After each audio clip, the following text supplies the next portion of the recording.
Hello and welcome into BTN's Take 10 podcast. This is Alex for BTN, and this is probably the busiest time of year at BTN. I'm talking to you on Wednesday, November 6th, so this will probably come out November 7th. And we're 2 days removed from the tip-off of basketball season and right in the middle of a really interesting football season in the conference, with the college football playoff rankings also coming out a couple days ago. Ohio State becoming the first Big Ten team to grab a number one spot, which is kind of hard to believe, but it's true. When they won it a few years ago in 2014, they were not the number one team in the rankings. And Penn State coming in behind them at number 4. So two Big Ten teams right now in the top 4 of the college football playoff, with basketball season starting on top of that. There's a lot going on, and there's a lot to talk about here on the Take 10 podcast. So we try and cover both football and basketball on this show today, with definitely a basketball lean due to the nature of the guests that we were able to grab this week. Definitely an exciting guest for someone like me, and hopefully for a lot of you out there listening, because the name of the guy we got is very synonymous with college basketball in 2019-2020, and that is Ken Pomeroy. So if you've ever heard of the Ken Pom rankings, or if you go to kenpom.com, Ken Pomeroy is the guy behind those rankings, and he jumped on the show to talk about his background and how he kind of built this site to be, one of the Bibles of college basketball metrics. And also he got into the weeds a little bit about how his metrics work, how the algorithm works, and the process behind those Ken Pom rankings that are so often referenced now when talking college basketball. So really cool discussion with him. Awesome guy, and really good of him to take some time to jump on the show during what I'm sure is a busy time of year for him. So Ken Pomeroy is coming right up. After that, we get our football talk in with Harold Shelton. A little basketball talk with Harold as well, but mostly football, with a big weekend of college football and Big Ten football coming up, with 8-0 Minnesota taking on 8-0 Penn State. Got a big matchup in the West with Iowa and Wisconsin as well. So plenty to talk about with our BTN researcher, Harold Shelton, and two guys with great analytical minds, and a lot of stats-heavy discussion, especially with Ken, and as always with Harold, as we do every week in our Stat Head segment with him. So we will get to the first interview. Ken Pomeroy of kenpom.com. He talks us through the methods behind the madness, and we'll get to him right now. It's Ken Pomeroy of The Athletic and kenpom.com. I'm very pleased to be joined by the man behind the name that has become synonymous with advanced analytics in college basketball circles. He writes for The Athletic and operates the highly popular kenpom.com. It's Ken Pomeroy. Ken, thanks so much for joining me. Hey, Alex. Thanks for having me on the show. Yeah, really cool opportunity for me, because I'm a big fan of the site and avid follower and subscriber, so I encourage everyone to do the same.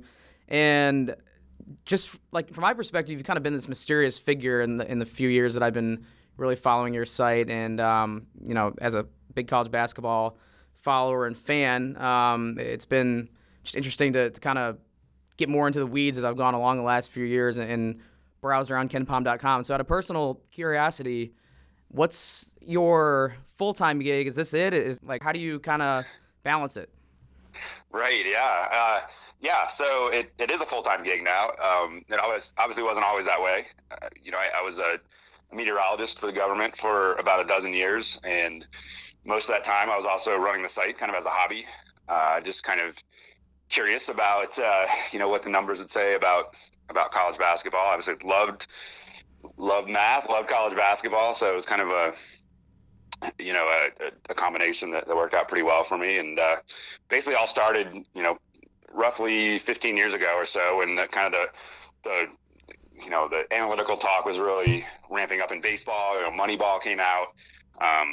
Just seeing that stuff, seeing the objective kind of analysis of baseball really was interesting to me, even though I didn't really care about baseball that much. And I wanted to do something like that for college basketball. So just kind of dove in and started the site, and mostly it was just, like I said, a hobby and just kind of a personal endeavor, and didn't have much following early, but obviously eventually it got some people's attention and started to grow, and I was able to leave my job behind and do this full time now. Yes, I read you have a degree in engineering. mentioned you're a meteorologist. How does that crossover happen besides, just being a college basketball fan? Like, when did you decide to really go for it? Yeah, I mean, the crossover, it just kind of happened ultimately. I mean, I really enjoyed meteorology. It's kind of, I like predicting things. I mean, that's really where the common trait is between meteorology and what I do now. But meteorology is like the ultimate prediction game where you're, predicting something that, doesn't have any officials or anything. You're just trying to predict like the laws of physics pretty much. And so it also like affects, everybody, whether they know it or not. Like at some point a weather forecast is going to be important to somebody. So meteorology was just such a rush, but I mean, ultimately the site, grew to the point where, I'll tell you what really helped was when, Butler basically went to back-to-back national title games, and Brad Stevens mentioned that, he'd use my site like that, gave me a lot of credibility. And so, at that point, it seemed like a great time to try to, go to the subscription model and charge people money to see the site. And that went well. And, it just became obvious at that point that I should be doing this full time. So for those who might not be familiar and maybe more used to traditional basketball analytics, and for my personal purposes as well, like I always kind of need to knock the cobwebs off early in the season as I, transition from football season to basketball and kind of get back to speed with how to interpret your metrics and how to interpret your site. Can you kind of just describe some of the tentpole metrics and essentially which stats you decide to kind of put front and center and why? Yeah, for sure. I mean, I think the one thing that was really unique about my system early on was that I had both an offensive and defensive rating. So, you have a lot of power ratings out there that, like the Jeff Sagarin style ratings, which, I mean, I love Jeff Sagarin. He was really my inspiration growing up. But, he just has that one kind of rating for the team. But I have an offensive and defensive rating, which is based on the concept of points per possession scored or points per possession allowed. So it's really looking at how effective a team is on the possession level and not on a game level where, the numbers get influenced by kind of the pace that a team plays at. So, the two kind of standards are adjusted offense and adjusted defense. And it's basically just on the offensive side, the points the team scores per 100 possessions adjusted for the quality of defense they play. So, if you beat up on a bad team, you get kind of, your raw numbers get kind of dinged for that. If you, play a really tough team, like your numbers get bumped up a little bit. The raw numbers get bumped up a little bit. So, so those are the two standards. And, it just kind of gives you a very high level look. And obviously, if you're a subscriber to the site, you can drill down and click on a team and see kind of the underlying stats behind the offense and defense. But for, really good first rough estimate on how good a team is on both sides of the ball, those are the two numbers to use. So why is it important to kind of put these terms like tempo and pace and efficiency in context, especially in a sport like college basketball where there are 350 teams and there is potentially so much variance? Yeah, no question. So I mean, the reason to kind of consider tempo is that obviously, basketball is a game where if you play at a fast pace, you're gonna have a lot of possessions in the game, and once you score, your opponent has to get the ball, so your opponent will have a lot of possessions as well. So, at any given time, if you look at the leaders in the conference or nationally in terms of the points scored, the points they score per game, you look at the points they allow per game, and that's also going to be pretty high. Like nobody who's like top 20 in the country in points scored per game is, like top 50 in the country in points allowed per game. Like it's just impossible to do. And so, it's not, it's kind of a biased look. It's not really, you're not really looking at what you want to look at when you're looking at those stats. When you look at scoring offense, it's not really how good an offense the team has. It's some like murky combination of how good the offense is, multiplied by how fast the team plays at. And so, so when you look at like, I just think the philosophy behind advanced stats is just to try to like come up with the fairest stats possible. You want the stat that focuses on the skill that you want to examine. And so, when you're looking at the team's offense, for example, you want to look at the points they score per possession. That's why it's so crucial to look at it that way. Sure. And, the metrics that pop up on the message boards are the number next to the name, like the rankings, pretty much like you would look at a top 25. Like you said, you can get into the weeds if you want and really dive in, but those rankings 1 through 350 or whatever is what everyone kind of looks at. So when determining those rankings, is it your algorithm that is set that just kind of gets taken over and runs with it on the site? Like you're not really updating the site, are you, on a day-to-day or week-to-week basis? Right. Yeah. I mean, that's actually like the story of the site itself is kind of the evolution. Like when I, first started computing this data in 2004, I mean, it was, there's obviously some automation involved back then, but there was a lot of button pressing as well. And I really only updated it like once a week. And then as time went on, I started updating it daily. And then, now it basically gets updated, more or less live. When a new box score comes into the system, the ratings are adjusted to reflect that. So the code is mostly automated. The first day of the season is a little hairy because there's always some new features I've added. And when you get live data with a new feature, sometimes there's a few bugs and it requires some manual intervention initially. But once the season gets rolling, it's a pretty streamlined operation. So as the site's gotten more mainstream, you've gotten a bigger following. Has there been a increase in coaches contacting you, or maybe with gambling taking off in the United States, people in that field reached out to you at all, and have you gotten into those waters at all? Yeah, I mean, all of the above. So definitely I, get to interact with more coaches. More coaches have questions about the site, especially now that it's included in the information that the selection committee gets. Like, that's obviously brought some more attention to it. So, mostly in the off season, I'd say is when I interact with coaches. And then the gambling side of things, certainly there are people who are interested in my numbers for that reason as well. Especially with the proliferation now of kind of the daily fantasy stuff and the contests involving college games, which I only assume are out there based on the questions I've gotten early this season, because people are really interested in the player stats this year. So I mean, all those people are kind of interested in my work to various degrees. So kind of on the coach's side of things, out of curiosity, what do you think the importance is in this era of college basketball of college hoops staffs, employing people who understand these metrics and can apply them? And would you say everyone or most everyone's caught up at this point, or is there still a ways to go? Yeah, so I think that certainly, at least if you look at the data on my site, it gives you just a high level understanding of your team or your opponents, on a player and team level, which really just allows you to kind of take shortcuts when it comes to, breaking down film or kind of figuring out how you want to attack a team. Obviously, you're not going to do that just based on the numbers on my site. You're going to look at film eventually, but it does kind of save you some time in that respect. So, as far as, how advanced all the teams are, that obviously varies. There's some, head coaches who will certainly tell you that, they don't look at advanced stats at all. But even for those coaches, like, there's almost surely somebody on the staff that is into it, and somehow that information is making its way into the game plan, whether it's obvious or not. So at this point, everybody uses it to some degree. It's just a matter of kind of keeping up with the competition. Like, not using it would set you back, I guess,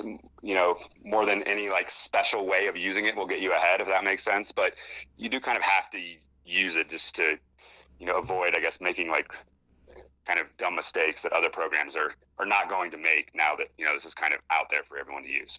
Sure. And from a personal standpoint, how are you consuming these games? Like, is there a Ken Palm cave you dive into at night? How does this work? It's, I don't think I'm any different than the typical, fan / super fan. Like, I watch a lot of games, but I do try to kind of focus on maybe 1 or 2 games a night, or, if it's a Saturday, maybe 2 or 3 games. I try not to just randomly flip around. I try to watch something and learn something from it and sit on a game for a few minutes or longer. So I'm sure there are a lot of people out there that watch more games than I do, and there's certainly a lot of people out there that kind of study and break down like what teams are doing more than I do when they do watch a game. But I got into this because I love college basketball, and before I was doing this, I watched a ton of games, so it only makes sense now to just kind of keep doing that. I really, it's one of those things that doesn't seem like work because it's something I've always done. So I mean, I'm watching a lot of college basketball, that's for sure. Do you have a team or a conference that you're partial to? Well, yeah, it's interesting. I mean, I got my undergraduate degree at Virginia Tech and my grad degree at Wyoming. So, I mean, those are the 2 teams I follow the closest. And then, once the season gets going, I mean, there could be another team or two or three that I get really interested in just based on the numbers. Either they're ranked high in my system and people nationally are not kind of well invested in them. I mean, that was, Purdue was a great example of that last year, early in the season, where, they lost some games early, and, power ratings generally had them still pretty high. And so they're kind of a team to really watch closely. And so there's cases like that every year that I'm interested in. And then I live in Salt Lake City, so I live kind of, in the mountain time zone. So I'm often up kind of late at night, later than the East Coast people. And typically, there's only games from like the Pac-12 or the West Coast Conference on. So I end up watching a lot of those games as well. Yeah, I'm glad you brought up Purdue. It's a nice transition into some current college basketball season discussion. And let's just start off with them, because you mentioned how, your system, like Purdue last year, and it kind of paid off. They obviously almost made the Final Four. And once again this year, they are higher in your system than the voters and probably the rest of the country has them. I believe they're at 7 when I checked KenPom.com earlier today. So what is it about Purdue that your system likes, even though they lost a guy like Carson Edwards and a lot of production? Yeah, so, the one thing, I think typically if you see a team that's ranked higher than you expect in my system, you can usually fall back on, what have they done recently? That's a major factor in the system. I was looking at, there's a lot of stuff that goes into it, but mostly it's hey, what have you done recently? And then, who are you bringing back? Do you have transfers coming in? Do you have redshirts that have played before that are playing again? Something like that. And, Purdue is really kind of pegs the kind of recent history. They were 9th in my system last year. They were 5th the year before, 19th the year before that. So you average those out and you'd say, well, maybe they're an average of 11th or 12th, but actually comparing that to the rest of the country, that's probably I don't know, something like the 4th or 5th best recent history. So, it's almost like the starting point is the system assumes, okay, you're not bringing in necessarily a heralded recruiting class, and obviously you lose Carson Edwards, and that's a lot of production to lose. But that you do bring a few guys back, and then the system assumes that the players it doesn't know about are kind of typical of the 4th or 5th best team. They're obviously not top 100 recruits, but they're guys who there's a pretty solid culture and basis there to have a good program. So Purdue may well be a bit overrated in my system, but there's certainly, I feel a team that, based on the recent track record, you obviously have to respect what Matt Painter is able to do with, not getting basically 5-star recruits. He's able to put really good teams out there. And so chances are this team is, going to be really good again, even though it might not have the star power that it had at the end of last year. Yeah, I would not be surprised if there are a lot of Purdue basketball fans out there who are also big Ken Pom fans. I'm sure, your ranking system elevates them to what they probably see their program as, and rightfully so, with, like you said, how they've performed, especially in the last 5-6 years under Matt Painter and overall. So, Purdue fans listening, I'm sure I'll give you a thanks through them. Moving on to, we'll get into some more Big Ten team-specific stuff in a second, but I wanted to touch on first, just heading into a new season with the tipping off Tuesday night, and a new rule that I'm sure fans noticed if they watched, and a rule that you wrote about, and that's the three-point line being moved back to the international distance. And it was actually funny because I was watching the Wisconsin-St. Mary's game a little bit, and it was at that Sanford Pentagon in South Dakota, and there were literally there were 4 3-point lines on the court, and I'm like, wait, which one are they supposed to be shooting from here? But yeah, you wrote an article for The Athletic about how it might affect the game this year. So can you summarize that a little bit? What might we expect to see with the first distance adjustment for that 3-point line in 10 years or so? Yeah. My approach was basically to take a look at, what happened the last time the line was moved back in 2009. And, not surprisingly, it's kind of obvious, but, 3-point percentage went down a little bit that season. Attempts went down a little bit. And, you're probably going to see the same thing with that again. The other angle I took was, what kind of players are going to be affected, because, some of the discussions I've had with coaches and media in the off season, what's come up is that, basically it's going to be the guys who didn't shoot very much last year, kind of your bigs. I mean, it's a great theory. buy into it too. Like your bigs who only took one or two a game or kind of stretching their range last year. Like maybe they struggle with it a little bit more this year. And you look back in 2009, there's a little bit of truth to that. Like the people who didn't shoot very much the year before and came back, their percentage was affected a little bit more than the guys who took a high volume of 3-point shots the year before. So there's a little bit of truth to that. But it was kind of interesting to me that like most, almost every player gets affected somehow. And even if they're a really high volume shooter, like their percentage, gets dinged a little bit going to the more distant line. So just about everybody will get affected in some way. And just looking at the numbers from the first night, team shot 31.7% on threes, which, last year they were at 34.4. So that number will improve. Like teams typically do not shoot well early in the season, but you can already sort of see that there will be a little bit of influence this year from the new line. Yeah, definitely something to keep an eye on. And as a viewer, we're going to have to figure out which line we're looking at here because it was, like I said, that Pentagon needs to figure it out. We got another Big Ten game there, I think, on Saturday, so it's going to be fun to watch. I want to get into some specific player discussion because the Big Ten does have a potential player of the year nationally in Cassius Winston. And aside from your team rankings, you also have player of the year rankings on your website. So what are the parameters of those rankings and kind of how did you arrive at that formula? Yeah, so I came up with this, I don't know when it was, 6 or 7 years ago. Really when I kind of started to do the preseason ratings, I had to put a value on players and, for the purposes of determining who came back and who didn't. And you really just can't use like percent of minutes. You need to have some way to establish how valuable are those minutes. And so I came up with this formula, which actually I've since like kind of moved away from in my preseason ratings, but I did have this formula for establishing player value basically. So the player of the year is like the value relative to your team and then how good your team is. Those are the two components more or less, which I think is sort of how people in the media kind of think of player of the year as well. But yeah, that was the formula. And it does a pretty decent job. Like I was just looking at, the top four after, the first night of play. And right now it's Tyrese Maxey from Kentucky, Cassius Winston, Marcus Howard, Marquette, Jordan Mora of Louisville. And that's after one game. And like those four guys are certainly Maxey is a surprise, obviously.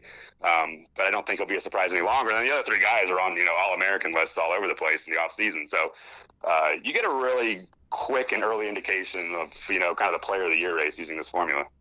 Yeah, Tyrese Maxey went off, obviously, against Michigan State. I don't think he'll be coming off the bench much longer. For No.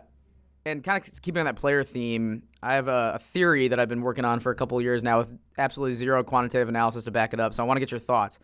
But I was thinking about why the Big Ten hasn't won a national championship since 2000. If there's any one thing or one or two things to pin down as to why that might be. And I think it's just because they tend to have less top-end talent when they get to a national championship game across from like a Duke or a Carolina or Kentucky. Because Big Ten has no problem getting teams to the national championship game. They just can't win it. So do you think there's any validity to that without, actually looking into it up to this point? Yeah, it's a great question. So I was just looking at the history that I have, which goes back to 1997, and every year except one, which was 2017, the Big Ten has had a team finish in my top 10, and it looks like most of those years they've had a team in the top 5. So I think, they've obviously had top-end teams. They might not have maybe the number of top-end teams that the ACC has or the Big 12 has. That is maybe a plausible working theory we can go with. I think the other thing is that, there's only been, 19 teams that won a national title since Michigan State last did it. So, there aren't many opportunities to win national titles, just period. And there's probably, the old fallback, but there's just a little bit of like randomness and bad luck. I mean, who knows what happens to Purdue last year if, they don't run into a miracle scenario at the end of regulation against Virginia. Like we'll never know what happens, but obviously that was some pretty devastating luck to go against the Boilermakers there. So I think all those factors kind of come into play, but I wouldn't necessarily, it's hard for me to understand like what, there's something particular to the Big Ten that is preventing them from winning national titles. Like I would need to be convinced a little bit more about that one. Yeah, it is a small sample size, like you said. It just seems like a long time, I guess, from a fan's perspective. And as someone who grew up going to Illinois games when they were in the Final Four in 2005 and seeing like North Carolina's sixth man be a lottery pick, that's kind of, I think, where that theory was born. But something to keep an eye on, I guess, as we go along. I want to ask another kind of wide 30,000-foot question regarding the Big Ten. You also do conference-wide power rankings, and I think they rely on the adjusted efficiency margin. And currently, the Big Ten is fourth behind the Big 12, Big East, and ACC. And last year, I believe they finished second in those power rankings. So what do you, just heading into the season with only obviously one night behind us, what do you attribute the drop to relative to the other Power 5 conferences in the Big Ten? Yeah, it's really going to be driven by, who comes back, basically conference-wide, how much talent's coming back, and recent success. So it's the same thing that is, the team ratings are based on. It is important to note that it's almost a dead heat between the ACC and the Big Ten for third and fourth. Like, the ACC is just fractionally ahead right now, and the Big East in second is really not even that far ahead of those two conferences. So it's pretty close for second, third, and fourth, and there's obviously a lot of basketball, a lot of non-conference games to be played, even though these conferences are increasingly expanding their conference schedule.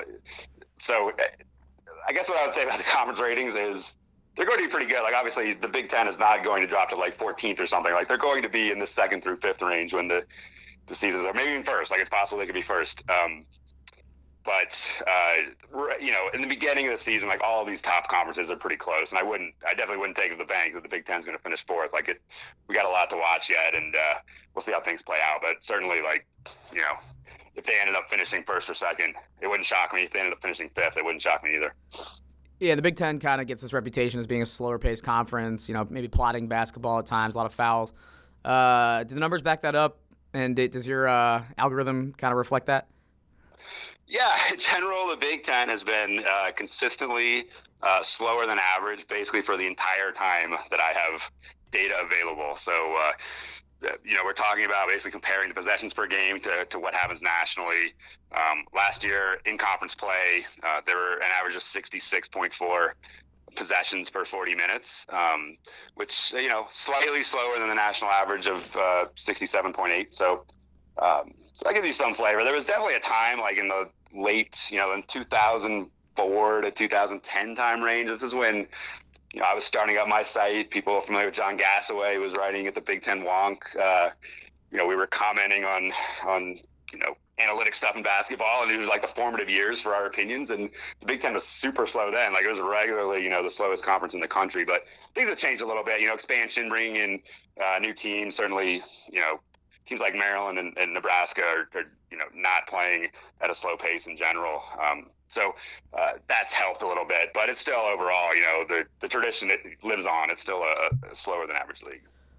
Is there a cutoff or a baseline once you get kind of into the triple digits of your rankings where a loss to a team, a bad loss, could really hurt come March? Like, even just looking last night, Michigan got a scare from Appalachian State. Illinois almost lost to Nicholls State, and eventually won in overtime. So how much does like a bad KenPom loss potentially hurt come March? And is there a cutoff for where, I know the quadrants is kind of the system now that the committee uses, but what would your, I guess, personal cutoff be using the eye test? Yeah, I think there's two ways to answer this. One is how does a loss affect the team's, tournament standing? And that's something that obviously I don't quite know the answer to, and that would be better addressed to a committee member if you're so fortunate to kind of lure them on your show. But as far as my system, it's not too concerned about the outcome of the game as much. Like Illinois, they dropped 8 spots for that overtime game against Nicholls State. Like, it's really, focused on your performance and not necessarily the outcome. So if you play poorly against a bad team, you will be punished for that. And likewise, if you play well against a good team, you won't be hit too hard by that. Like, obviously Michigan State fans probably don't feel like their team played well against Kentucky, but just by virtue of playing Kentucky, Michigan State's not going to get hurt too much for that loss. So So that's kind of, that's how the system works. There's no real cutoff. It's, the system's dynamic in the sense that it knows the difference between the 120th best team and the 180th best team. And it can distinguish between, how good a 5-point win against either of those teams should be treated going forward.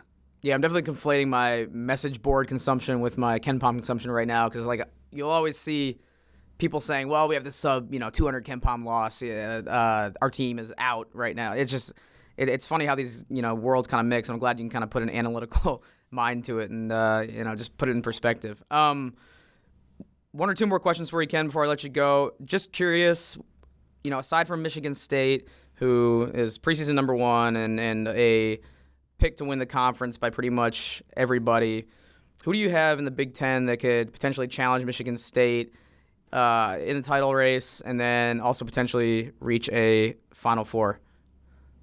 Yeah, right. I mean, we talked about Purdue and how they're going to be an interesting team to follow because the preseason ratings, in mine, the other systems are pretty high on them. Ohio State is another team that I have them basically 3rd in the conference, 12th overall.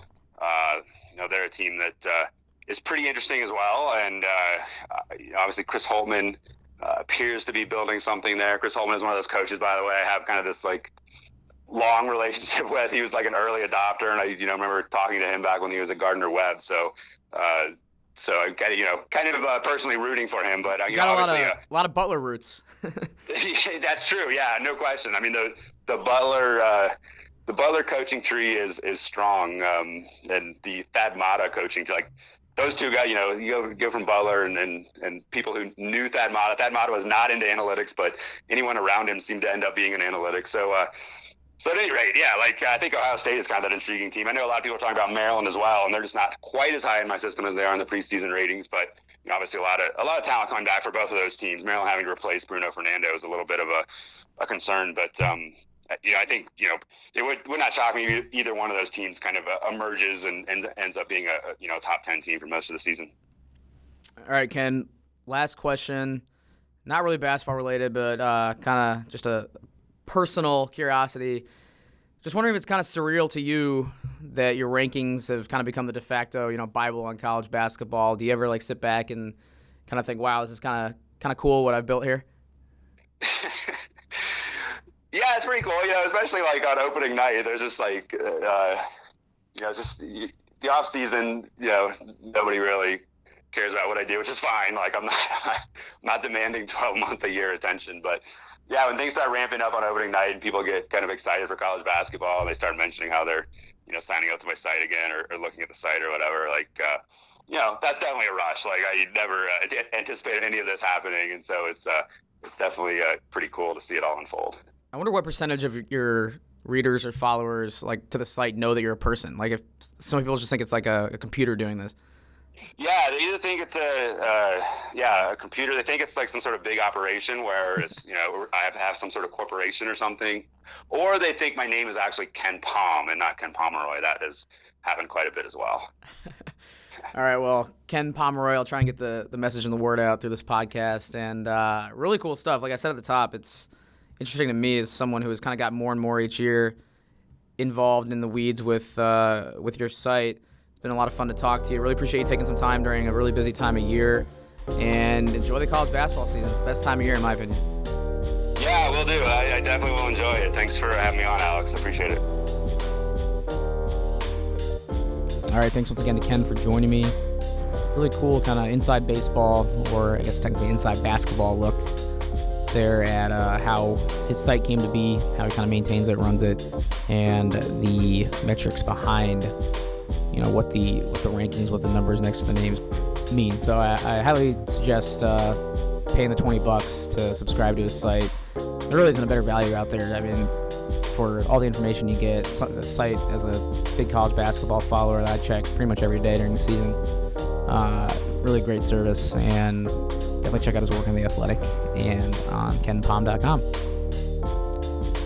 All right, moving from one analytical mind to another, we bring in Harold Shelton for our weekly stat hit segment. Harold is our researcher here at Big Ten Network, and if you've not heard this segment before, try to do it once a week to stay up to speed on everything college football, college basketball, and kind of go behind the numbers as our researcher Harold has stats for days, and he shares them with us and kind of puts these seasons and teams in context. So we'll kick it over to Harold now. It's the Stat Head segment, and we'll get right into it. All right, we're back in the lab with Harold Shelton for our Stat Head segment. We're in the meat grinder now of November with basketball starting Tuesday night. Yes, we are. College football playoff rankings coming out at halftime or between games of the Champions Classic of college basketball tip-off. Is that night the worst night of the year for you? Is it the best night of the year? How do you look at it? What kind of perspective do you take? I like having college basketball back, but normally it doesn't seem like there's as many games as we had last night. I mean, in addition to Michigan State playing and then being 1 versus 2, I mean, we had 8 other Big Ten teams in action. Right. And then there was the first release of the playoff rankings. Usually, we already have one by this point. So just the fact that it was the very first one, plus 1 versus 2, plus, the 8 other games with Juwan Howard's debut being one of them, on top of Ohio State being somewhat surprising number 1 in the rankings. Like, it just kind of was a whirlwind kind of night. It did seem like a big convergence of events. I didn't really think about that until we're on the other side of it now. I forgot that usually it's the second rank, not the first. Right. But yeah, big news, in our neck of the woods over here, especially with the rankings, including 2 Big Ten teams, including the number 1 team, Ohio State Buckeyes. And we talked about it a little bit before off air, but it's a significant release for several reasons. So I was hoping we could dive in a little bit and just let the folks know, the historical significance going back to the first playoff rankings 2014 and what it means for the Big Ten to get 2 teams in, somewhat surprisingly, the top 4. Yeah, I was curious to see if we were going to get Ohio State either at 1 or 2. I didn't think they'd be 3. But the fact that they are 1 is significant. It's the first time a Big Ten team has ever been number 1 in the CFP. It's the first time since 2016 that a Big Ten team's even been in the top 2. So the fact that they've got the number 1 team is significant. Penn State being in the top 4, also good to see. I thought that they would be behind. I thought they would be 5 behind Alabama and Clemson. I'm glad the committee decided to actually look at what happened on the field instead of saying, "Oh, well, I think this team is better." They actually went with the team with the resume. I actually have more issues with that, but the fact that you have 2 Big Ten teams in the top 4 for the first time since 2016, the fact that we've seen multiple conferences with multiple teams in the top 4 for the first time ever is pretty significant. The fact that it's pretty much an SEC Big Ten rankings. They've got 11 of the teams in the top 25 and they each have 2 in the top 4. So it was pretty heavy for those 2 conferences, and then they've been the best 2 all year, so it's not too big of a surprise. Yeah, so outside of Penn State and Ohio State, there were 4 other teams in the Big Ten in the rankings, and I know you have some thoughts on where some of them fall, especially with the big matchup we have coming up this weekend that has potential to shift those rankings quite a bit, with Minnesota and Penn State both squaring off at 8-0. So do you think Minnesota, I believe they're at 17, is that right? Yeah. Is that an accurate reflection of where you think they should sit right now? I know they haven't played a top 50 team or so yet. That would probably be the argument against them being high, but again, you could make that argument for some other teams that are ahead of them, many of which include teams that have lost games. So what do you think about Minnesota being where they're at, and do you think it will resolve itself kind of as things shake out here? I thought the committee was very inconsistent with how they rank teams. Minnesota obviously being one of them, and the fact that they're 17 behind 6 2-loss teams and 4 other 1-loss teams, I thought was really, really surprising.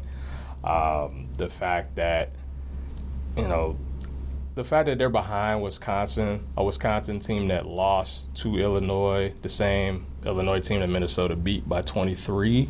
The fact that Minnesota has 0 losses while Wisconsin has 2. I mean, that seems like a very easy flip there. Right. I get if you don't want to have them in the top 10 because of the whole argument of, they haven't played anybody. But it seems like the committee does this selective thing where, they want to value eye tests for the teams that are supposed to be good, like Alabama and the Clemsons and Oklahomas. If you look, 5 of the top 9 don't have a win against a team that's ranked in the top 25 right now. And so the fact that, those teams are ranked where they are despite the fact that they don't have any wins, they want to go eye test there. Minnesota's won 4 straight games by 20-plus points, and it's the teams that they played, in the Big Ten, their combined records are, 17 and 28. But, again, people are trying to find reasons why Minnesota isn't good, and I feel like that's kind of been the theme for the last month. Right. It does seem like some name-brand bias going on, and I agree that the committee seems to pick and choose where they want to apply the eye test and where they want to count losses against teams and so on and so forth. It's the same thing with Penn State. I mean, the argument that they use to have Penn State for is that, again, they've played the teams, they play good teams and they have good wins, but they're still behind Bama because of eye test. If you're behind Bama, then they should be behind Clemson because they're basically the same. They don't have any good wins. Their best win is Texas A&M for both of them. They don't have any ranked wins at all. If you're going by eye test, those two teams are probably better eye test-wise than Penn State. Penn State has a better resume than both of them. So Penn State should either be 3 behind Ohio State and LSU, or they should be 5 behind Clemson and Alabama. The fact that they split the difference doesn't really make sense at all. Yeah, and we should get some clarity this weekend on, if Minnesota belongs closer to where you think they should, and I'm sure they would crack the top 10 with a win over Penn State, or if Penn State can solidify that top 4 standing with a win at Minnesota. Yeah, I mean, the fact that Minnesota, they've got 3 ranked teams coming up. They're the only team in the top 20 that's got 3 ranked opponents remaining in the regular season. So, in addition to the Penn State game, they still go to Iowa. They host Wisconsin at the end of the year. So they got a chance to prove a lot of doubters wrong. All right, so we will get into this upcoming weekend's games. I don't want to completely gloss over this past weekend's games, though, even though there were only 4 games, 8 teams in action, and not a whole lot of marquee matchups. Just wanted to get your thoughts on anything that jumped out at you this past weekend before we move on to a big weekend ahead. I know there was a close finish with Purdue and Nebraska. Indiana keeps rolling. Illinois keeps rolling. There were some notable outcomes. What jumped out at you? Definitely want to show some love to Indiana. The fact that they're 7-2 and now they're talking about bowl positioning as opposed to just trying to make a bowl. The fact that they could potentially win 8 or 9 games and have a really, really special season. I think that says a lot. Sorry to hear about Michael Penix. He's out for the year, so it's definitely Peyton Ramsey's job going forward. So definitely sorry to hear that, but definitely wanted to show Indiana some love for the season they've been having. Nice bounce back from Illinois. A little shaky first half, tied at 10 against Rutgers. You're like, oh boy. And Stadium sounded kind of nervous on TV. Yeah, exactly. They're up 10-0, and Rutgers scores the next 10, and like, dude, you can't lose this game. They go ahead and run away and continue their momentum. But the biggest takeaway for me is Nebraska. I mean, this is a team that was supposed to be, they were the pick to win the West by a lot of the conference media before the season. Everybody's expecting a year 2 jump from Scott Frost because he did something similar at UCF. They were a 4-2 football team with a close loss at Colorado, who we now know isn't very good. And, a loss to Ohio State, but Ohio State's killed everybody, so you didn't really think too much of that. Sure. But, the fact that they've now lost 3 straight, they're 4-5 on the year. They've had, issues on both sides of the ball. It looks like they definitely regressed. And they've still got games with Iowa and Wisconsin. Really tough ones, in addition to a game in Maryland, you got to win 2 of those to make a bowl. Like, the fact that they could be, without a bowl in both years under Scott Frost, I don't think people saw that coming at all. No, definitely not. And it'll be interesting to see if they can kind of have a resurgence like they had at the end of last year. A lot of things that need to get fixed, and it's going to be fascinating to follow. Even if the fans are discouraged, they will not unplug from that situation. They'll stay invested for sure.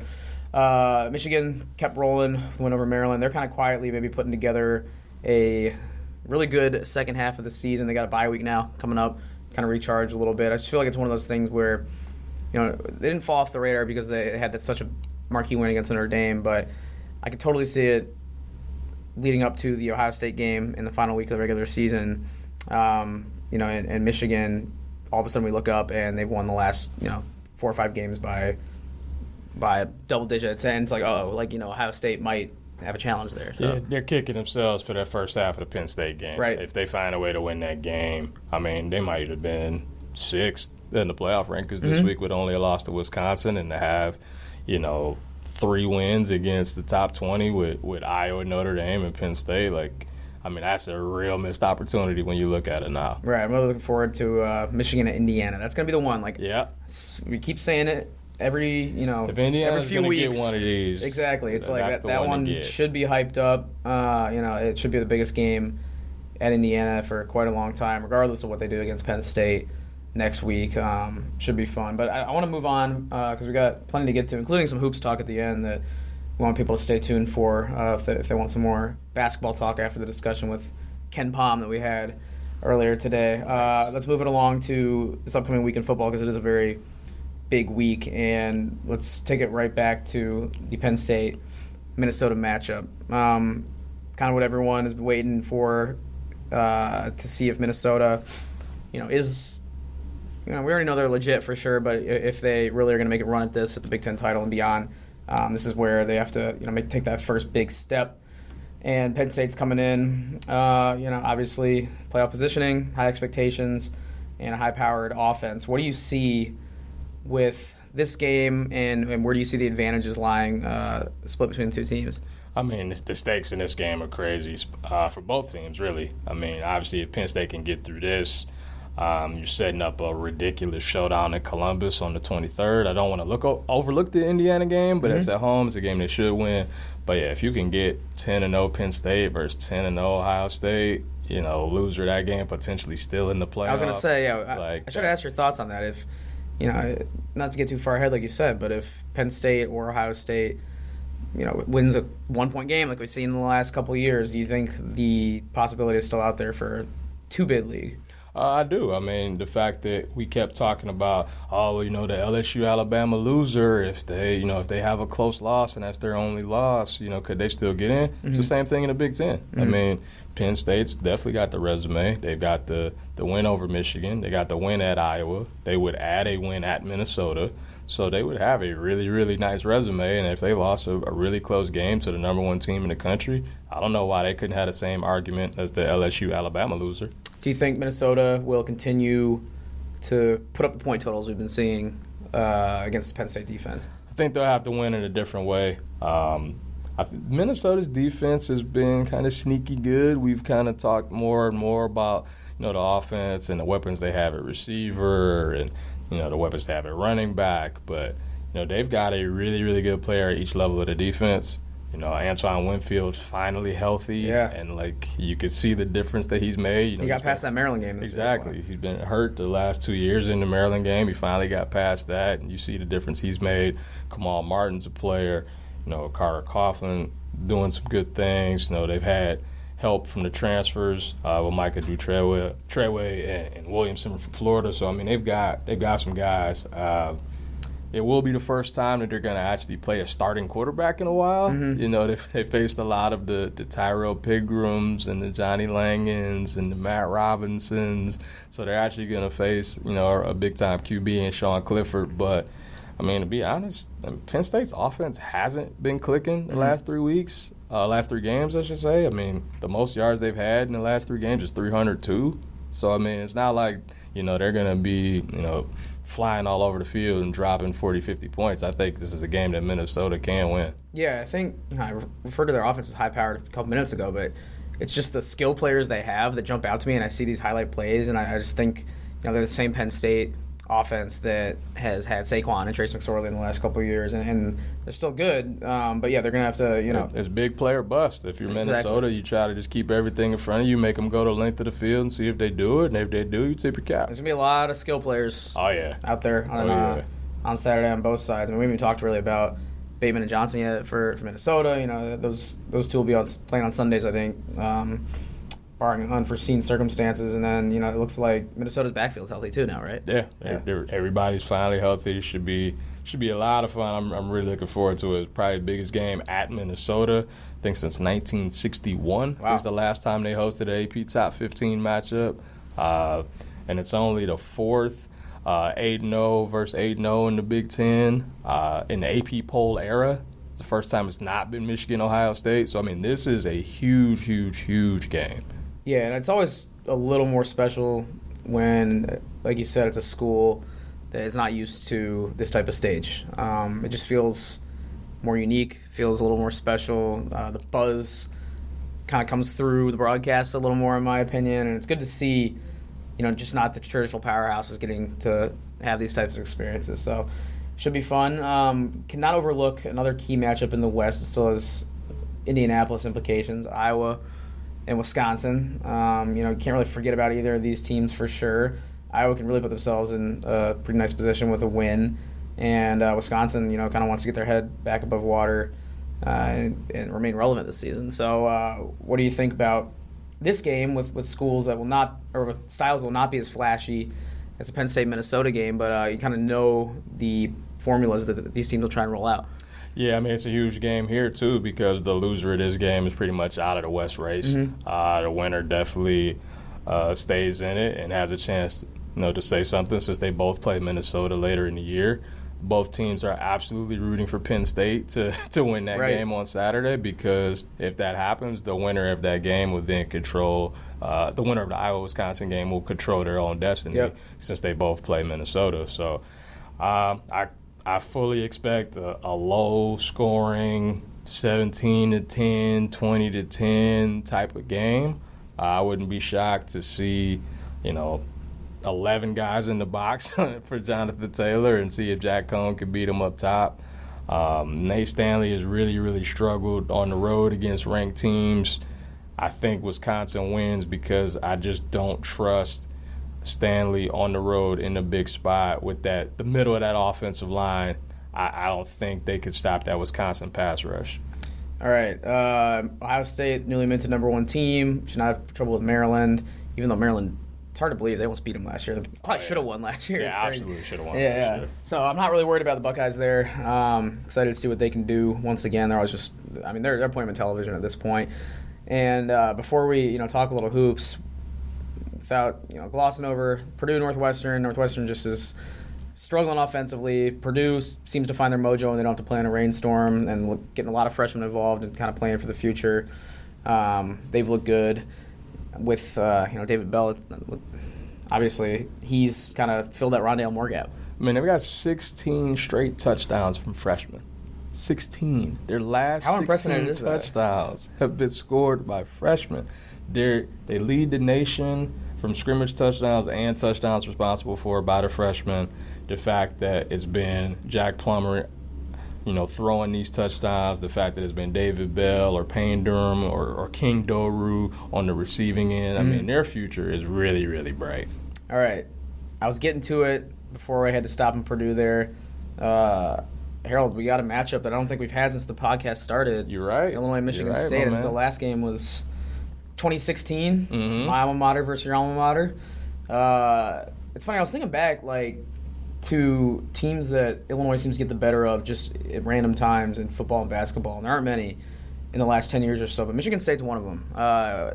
Illinois gives Michigan State trouble, especially in basketball. I think their record is about 500 in the last decade or so, and then Illinois caught Michigan State at a decent time for the Illini's perspective in 2016 during that 3-9 year. So it looks like they might be catching them at another fortuitous time if you're an Illini fan, because Michigan State is going through some adversity right now. We got the Joe Bocci news last week. I believe Darryl Stewart is also out coming up Saturday. Michigan State has plenty of unknowns. They've struggled offensively, and they still have Maryland and Rutgers remaining on the schedule to not pencil them into a bowl game, but to at least have those waiting on the back end to hopefully, if you're a Spartans fan, get them to a bowl. So what do you think about these circumstances with Illinois winning 3 straight, dominating their last 2 games? That thing is kind of rolling in a direction that not many people thought a few weeks ago, and now it's going to be an interesting meeting just because these teams don't see each other all that often. So based on following up what you just said, because I agree with everything, despite the fact that Michigan State's lost 3 straight, They're going to be without their most productive defensive player, without their most productive offensive player. Illinois has won 3 straight, riding high. What would you guess the line would be in that game? The line, well, if I was setting the line, I would put it between, I'll put it at 6.5 maybe, Michigan State. I saw it was at 13.5. Two touchdown favorite. The most interesting part of that, though, is that I don't think Michigan State scored more than 10 points in how long?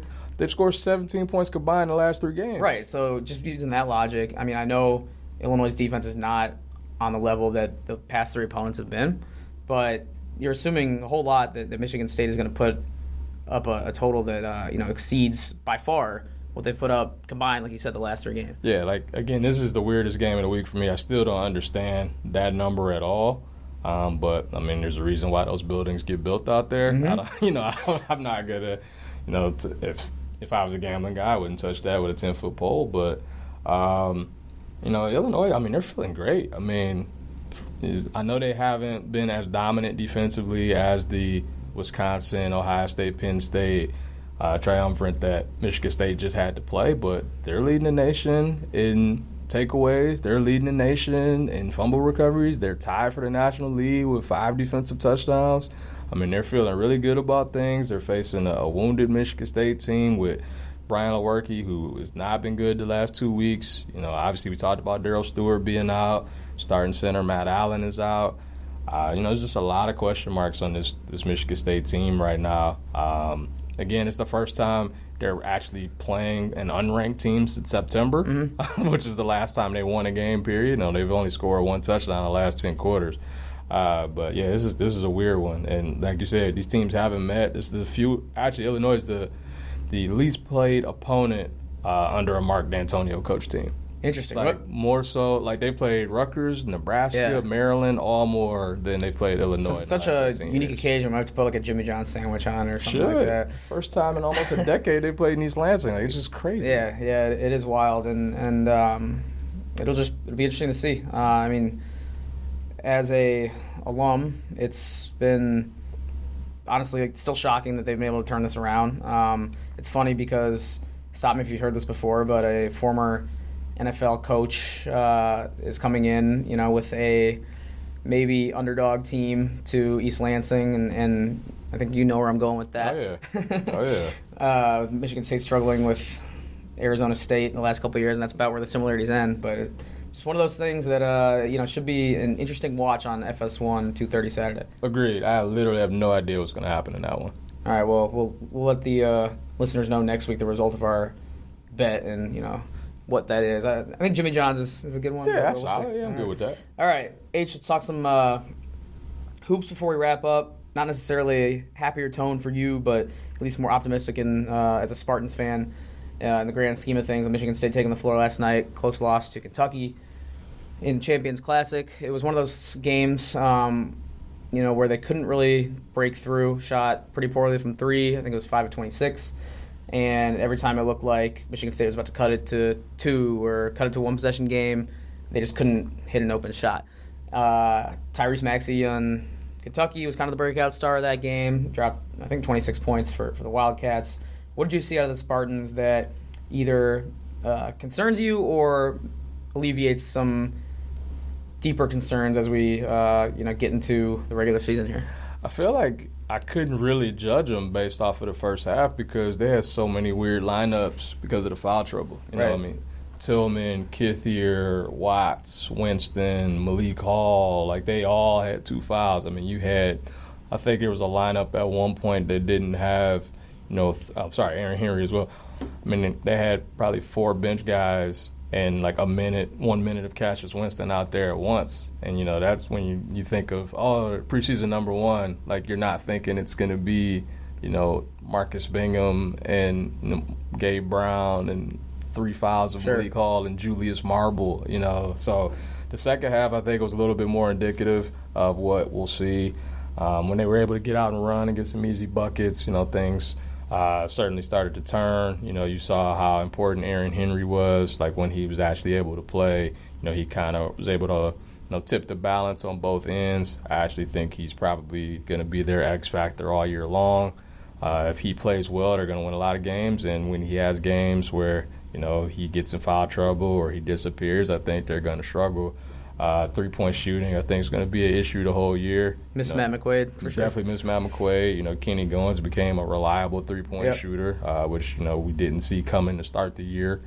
With Josh Langford being out for who knows how long, it's not really a knockdown shooter outside of Winston. And for the way they want to play, threes is what they need. And they made a lot of them last year. If they don't have that, ability, they don't have that pick and pop guy like Goins was last year, that could be a problem going forward. I think it was jitters for Rocket Watts first game?